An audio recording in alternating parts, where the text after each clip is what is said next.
Quelle quantité de chaleur faut-il appliquer à 100 kg de plomb?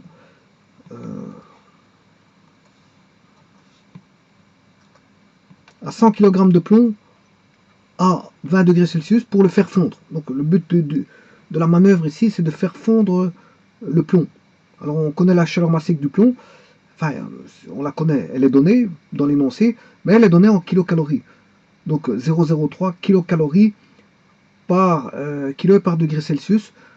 Et le plomb fond à 330 degrés. Bon, c'est une très basse température de fusion. Hein.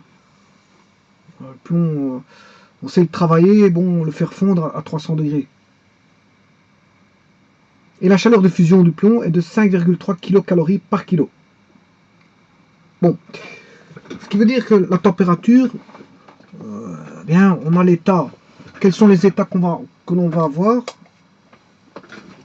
Mais le plomb est initialement à 20 degrés, vous le voyez ici. Il est initialement à 20 degrés. À 20 degrés, on a l'état solide du plomb. On a le plomb solide.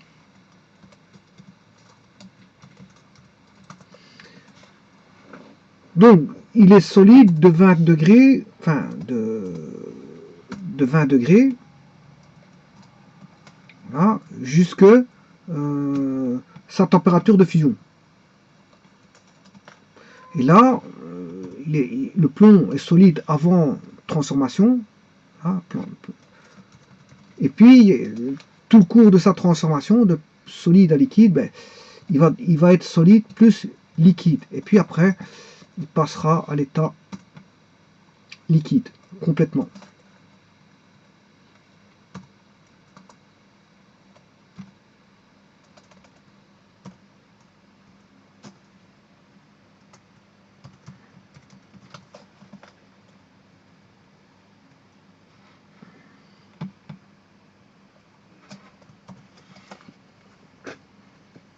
Voilà. Mais maintenant, donc quelle quantité de chaleur faut-il appliquer à 100 kg de plomb?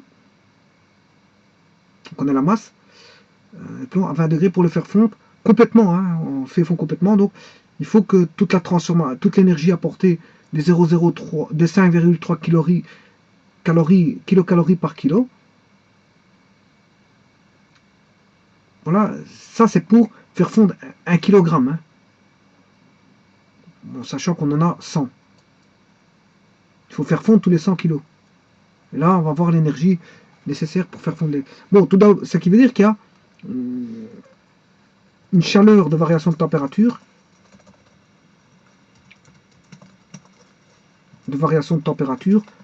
plus une chaleur de changement d'état.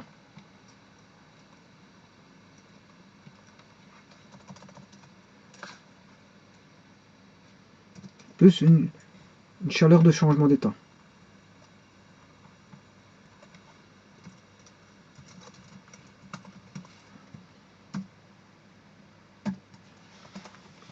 Il faut additionner ces deux chaleurs-là. Et alors, je ne sais pas ce qu'on cherche. Quel est ça? Je ne sais pas ce qu'on cherche. Quelle quantité de chaleur faut-il appliquer? Oui, donc en fait, c'est la chaleur totale, justement. Quelle quantité de chaleur faut-il appliquer à 100 kg de plomb? On demande juste la chaleur totale, le Q total. Donc, c'est chaleur totale. On demande juste ça. Que vaut la chaleur totale? Voilà. On a tout, hein. Tout est donné parce que, bon, on a la chaleur de variation de température. Elle vaudra quoi? Ben, elle vaudra la masse en kilogrammes, 100 kg. Ici, je vais juste mettre le C de l'eau, en comparaison avec le C de l'eau. Égale 4,186. Bien sûr, joule, kilojoule pour 1 kg pour 1 degré Celsius. Voilà, donc on a chaleur de variation de température multipliée par le C de, comment on appelle ça, la chaleur massique de du plomb, eh bien, il est donné en kilocalories. Donc, il nous le faut en kilojoules. En joules, je m'excuse, je vais le mettre en joules. Donc, on sait bien qu'on a une calorie vaut 0. Une calorie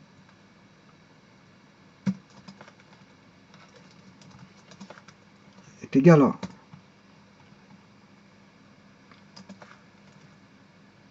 4,186 joules. Mais ici, on n'a pas une calorie, on en a 0,003 fois 1000. On a 0,0, enfin, on a 0,03 kilocalories, donc fois 1000 pour 20 calories. J'ai trop. Enfin, il y a 30 calories. Il y a 30 calories. Donc, ce qui veut dire qu'on a ceci, 4186 joules fois 30, parce qu'il y a 30 calories. Voilà, donc ce qui fait 125 joules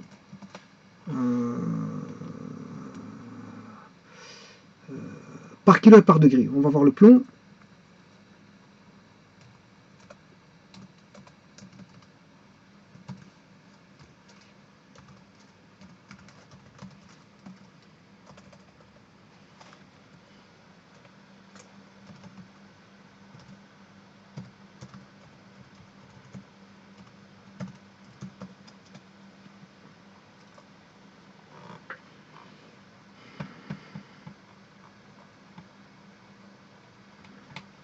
Donc vous descendez aux caractéristiques,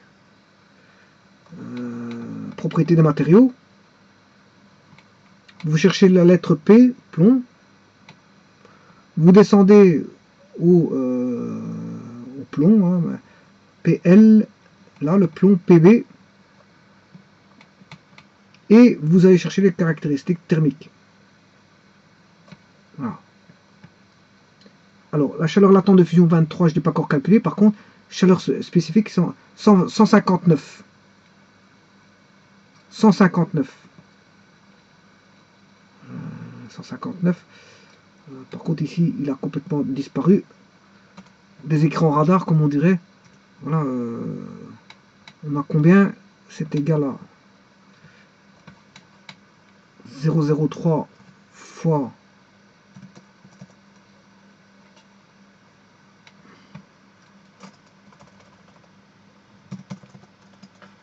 là on a 30, donc on a 4,186 joules fois 30, ce qui fait 125 joules, bien sûr, ici pour l'unité ce sera en joules par kilo et par degré. Donc 100, je ne sais plus combien parce que j'oublie vite là, 125. 125. Bon, on a 159, ça fait. Je sais pas comment ça fait. Voilà, on a quand même une petite différence. 125, 159, c'est quand même une différence. 125. Bon, je voudrais bien jouer sur le 4,186.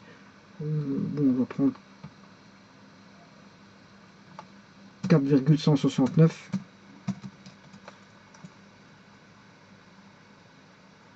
Je suis toujours à 125, je vais prendre 4,2.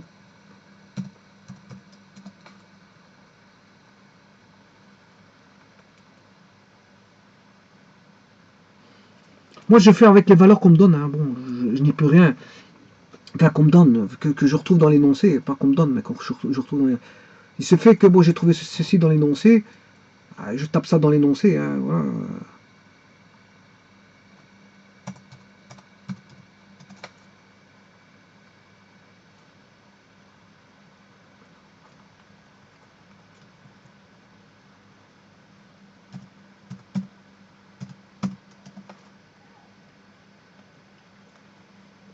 Je dois avoir 0,152. 159. 159, je suis encore un petit peu éloigné.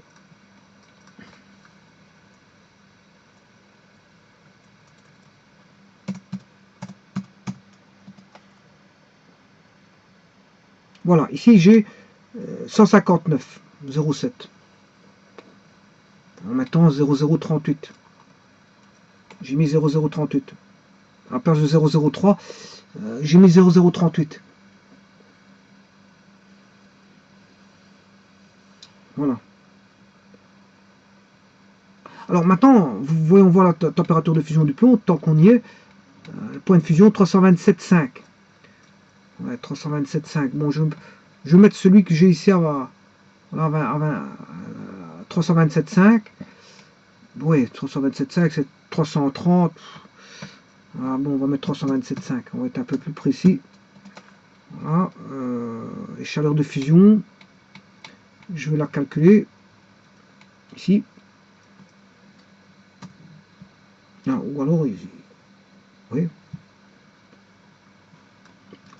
Ou peut-être juste en dessous. Donc je vais mettre en calories égale. Et là en joules.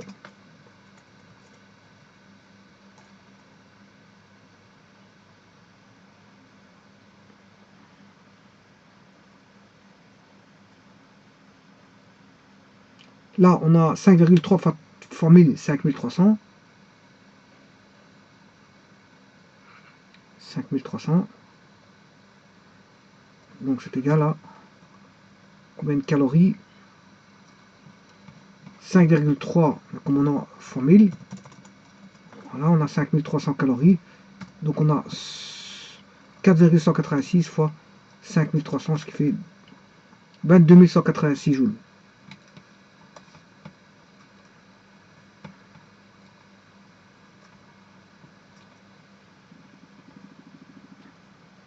Voilà, ça ce sont les conversions. Bon, parce qu'il faut travailler dans le système international qui est le joule. Hein. Voilà, on doit reconvertir dans le système international qui est le joule. Donc le joule est à prendre en compte et pas la calorie. Pas la calorie. Bon, donc on a 22 185,8 joules, mais ça c'est pour par kilo. Par kilo. Bon, c'est l'unité qui est ici. Bon, ben, on a tout. Hein. Il suffit maintenant juste d'aller rechercher donc 127, enfin 100 grammes, 100 kilos, je m'excuse, 100 kilos, fois la chaleur massique en joules par kilogramme, c'est 159, multiplié par la variation de température qui va aller de 327,5 moins, initialement il est à 20. Voilà. Donc je vais faire directement la variation de température, je vais la calculer directement, égale 327,5 moins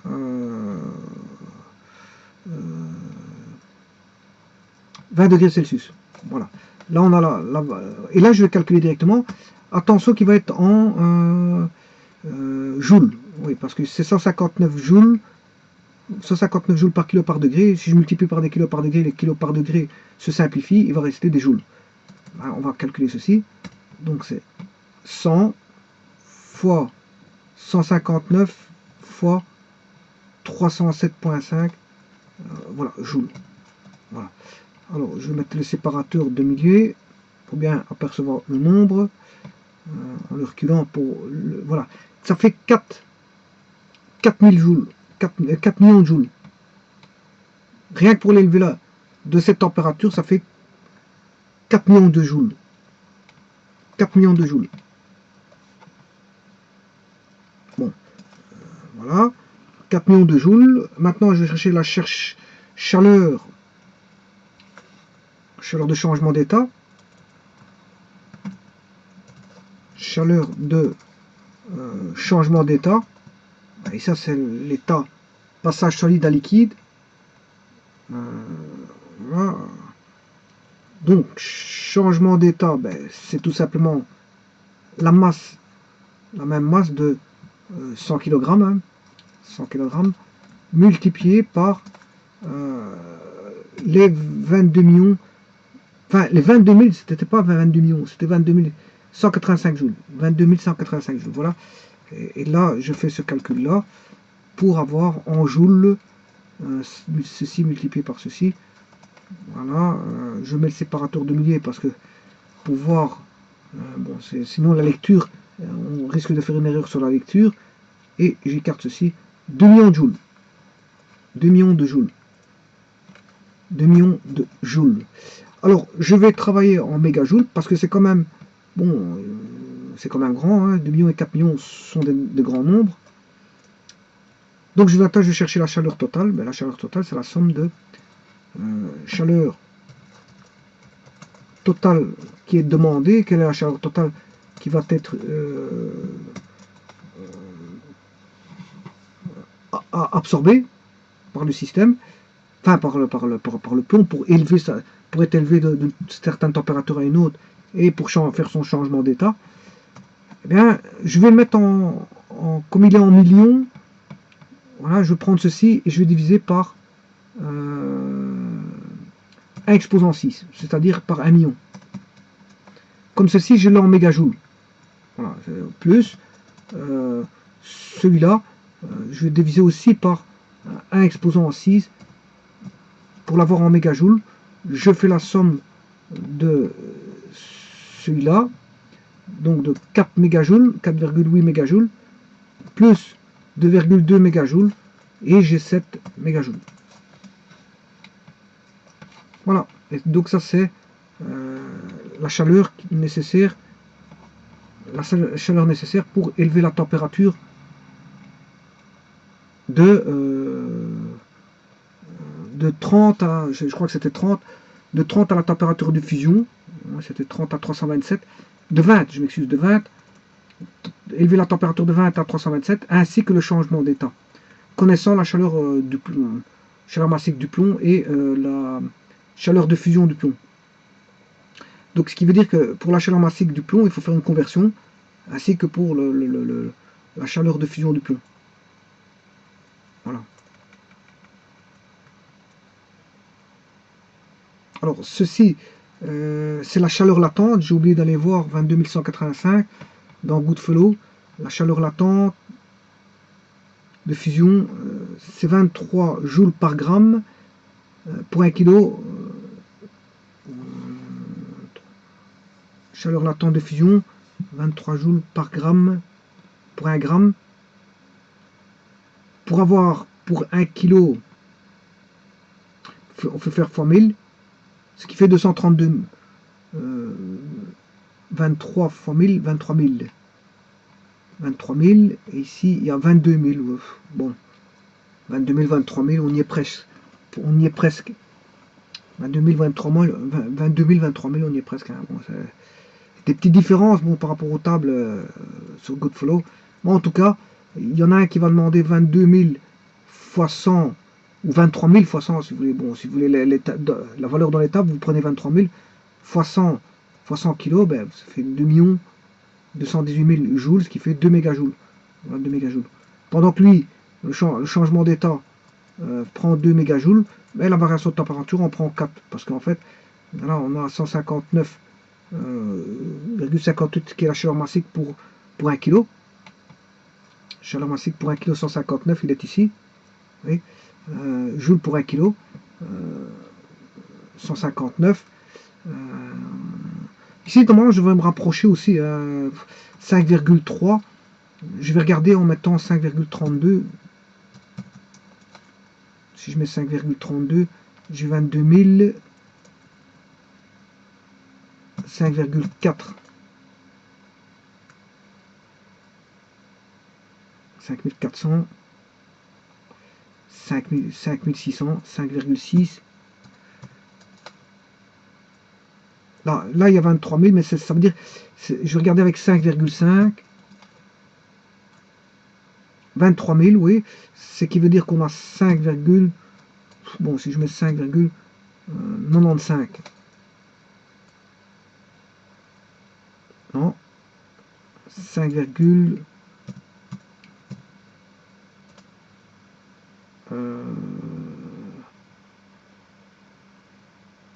50, 5,5, 23 000, 5,45,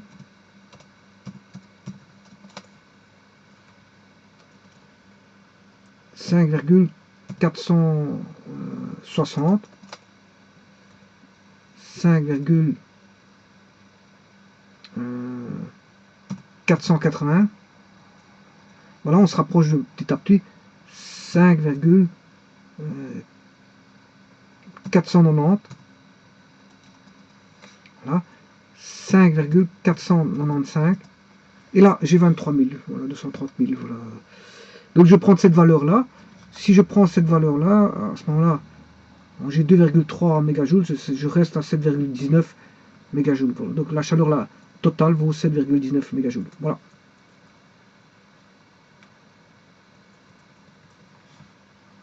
Je vous remercie.